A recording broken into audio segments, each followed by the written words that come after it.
I met Brett on a film set. He was an asset manager. His calling was somewhere else though, writing stories, expressing his creativity. This led him to become independent as a copywriter. In this episode, we'll delve into Brett's experience shifting from film set to writing for advertising and social media customers. I would like you to introduce yourself a little bit because you've not been always a copywriter, and that's how we met. We met on a film set. So can you tell me what was your path that led you to copywriting? Cool. Thanks so much, Laura, for having me on here. I've never really had the opportunity to share about what I do and how it's all come to be. So thank you very much. Awesome. My path really began in nature, and it also began through observing my surroundings and wanting to express how they look, how they make me feel. And, so that started to come through in the written word. Although my job is currently quite commercially based, it started in a natural and creative way. And it was also nurtured by a teacher in school who grew up in a farm. So there was a link there back to environment and, really just interacting with it and where all the adventures took place, and also wanting to express that. So he wrote a book of short stories, and that really inspired me as well. And his turn of phrase and the way that he spoke was so old world and descriptive and creative that it encouraged me to write more in that kind of style, and also to read books that linked into that language. So that would be where the sort of the fertile ground was composed. Yeah, then as you've said, we so often take new paths to get to the place that we end up eventually. And one of those paths was the film industry where we met on Black Sails. And that was a 4-year journey for me, or for most of us. And it was a completely different type of storytelling and a different method of seeing scripts and stories and concepts come to life on a visual medium. So it was a really great experience for me. What did you study when you were a teenager? I studied, and I like to say, at the University of Life. So I never went to a formal university. Okay. I really just got to work straight after I finished high school. Yeah. And that was a conscious decision made between myself and my parents. And partly it was to do with the fact that there's so much experience to be had in the real world that it can sometimes surpass the effects of a degree at the end of your 4 years or whatever your period of time is. So that was where we decided would be best for me as the kind of person that I am, my personality. So we got to work straight away after school. Did you know back then that you wanted to write? The teacher that I described earlier was, I think he was my grade 8 teacher. So, it started quite a bit earlier than that. Okay. So you had been practicing and you liked to write. Exactly. I'd been practicing a lot. I'd written a whole bunch of short stories. I'd written articles. I'd started to just play around with poetry and trying to cover as many different formats as I could. Nice. Because what you did on the film set was something different, right? Completely different. Yeah, it was so different. It was asset management, which up to that point wasn't even really a job. And so it wasn't an easy position because it was something that had been manufactured out of necessity, just because of the volume of purchases that each department was making every day, basically, from props to set decoration and furniture, and SFX was also creating things like bloodletting kits and technical and customized objects. I mean, even in the construction unit, they were creating new things every day. So someone had to really collate and track these assets. So the department was essentially created by a producer who you know well, Alan Shearer. Yeah. We worked together to really cobble together an approach that ensured that we could best track and audit the objects at the end of each season. Right. And was it useful for you to, on the writing side, to be on set and to, to look at other ways of writing? I didn't really get much exposure to the writers or the showrunners or on-set activities unless I decided, on that any given day to go and look in on it. But in the background, always had access to the scripts because we've stored all the files and so on.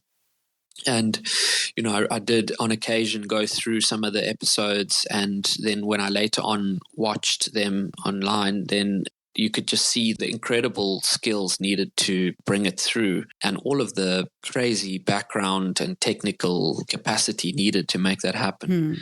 So, I think it benefited, but it was more of a secondary benefit just because I was really to run around and try and find all of these purchases and then take photographs of them and load them on spreadsheets and attach the relevant data as well. So it was actually quite a mundane job in a lot of ways, but being in the film industry, it had its own sort of excitement and gave me a level of access, which I think really crossed borders with all the different departments. So, so I made a lot of good friends and I had quite a lot of freedom. I sort of set my own agenda in a lot of ways. As long as the work was done, no one was really looking over my shoulder too much.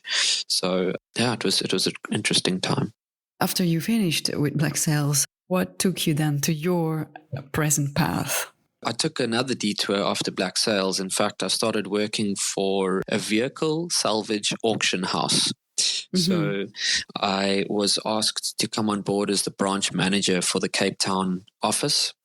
Okay. So we ran a staff of about 10 people to basically receive accident damaged vehicles in the warehouses, and then we would wait for them to either be written off or noted as repair jobs, and then either go back to the panel beaters to get fixed, or they would come onto our auction floor and we would sell them to a live and online audience every week. So it was quite a big shift going from Black Sails, from a relatively cushy situation where I had my own office and I had a small team and I had, free range of the Cape Town film studios and access to all of these interesting people doing cool stuff. And then I went into this really completely different environment. I mean, it's literally just huge warehouses filled with smashed up vehicles,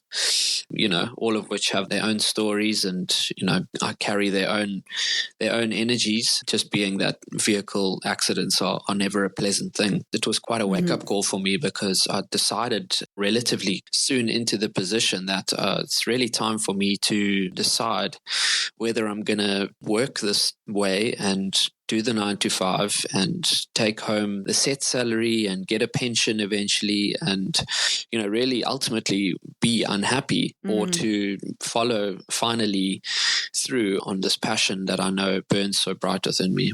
And what happened? So what eventually happened was we had some unscrupulous employees and we needed to let them go. And part of the prerequisite for them going was that I also needed to resign. It was a very complex situation. And essentially what ended up happening was I could have either fought it and probably come out on top in terms of the legal opinions that were offered. But I decided that this was actually a blessing in disguise and a window of opportunity.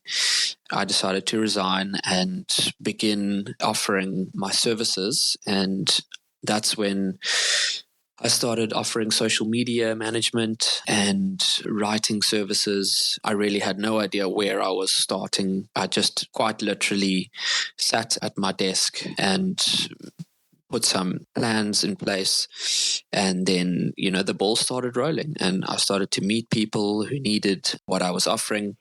In the most sort of random places, synchronistically just gathered a small client base within a matter of months and I was up and running. Oh, great. That means you knew already how to work with social media? Yeah, so I monitored certain accounts which I felt were doing it well and connecting with their audiences and putting out content that really just was top notch. And I sort of modeled what I thought would be the best of. And then I took that and created a small system. And essentially, the model that I used was just to create the best quality content, written and visual. So whether it's video, photos, or graphic, and then to make sure that what the tone of the writing is connects through to the audience, and that then, of course, there's many other technical aspects which come through in social media, especially now as it's evolved. But I really based it on what I call strategic storytelling. So I would put a lot of thought into the brand itself before even going into the creation of the media. And I would develop a small content strategy for them based on any insights that they could supply. And then I would also sometimes develop a sort of small campaign, so a strapline that kind of encapsulates something creative that they could distribute and that linked back to their brand pillars. And then I would then go into the media creation, whether it is scripting a small video or a still shoot or getting a graphic designer to create some cool stuff. And yeah, I mean, it was quite a seamless shift, but I also look back and I'm like, oh my God, how did I even have the confidence, and where did I actually just, extract the know-how to be able to put these things together? It just shows. Yeah. So it shows that if you set your mind to it, even if you don't have like 100% of the answers, you could do it. I mean, you are the evidence that it worked, right? Definitely. Yeah, absolutely. I think where there's a will, there's a way. That old saying really applies. And, if it's something that you really want and that you really love doing, it's meant to be, then it's going to happen. Do you find that copywriting is the answer to your passion? And say, are you happy with copywriting, or is there something else that you would love to do? Yeah, if I can back it up a bit, essentially, when I began, I thought, yes, this is the be all and end all. I'm just at ease. I'm at peace when I'm writing. I feel inspired. It can sometimes go so far as to being a quite transcendental experience where it feels as if I'm almost channeling from another place, bringing in these creative concepts without much effort, mental effort, that is. It's pretty powerful to have that kind of access and have that happening in a very graceful way. But as the years went on and I discovered social media itself was not my passion at all. And I needed to transition into a more traditional kind of ad agency role to discover a more seamless foothold or a stronger foothold. That started to happen bit by bit. At one point, I think I had about 5 social media clients, monthly retainers. I was doing really well financially, but I started to burn out. And this was really over the COVID period. And so I was busier than ever, and we weren't leaving the house, and everyone was completely shut up and locked up on all online. And so, for me, business was great, but the balance of life and work was completely off, and it started to weigh me down, and really it affected me physically as well. I started to have trouble sleeping, and I could feel my nervous system was really taking a lot of strain. When my phone rang, I would sort of jump because it could be bad news or someone needing something.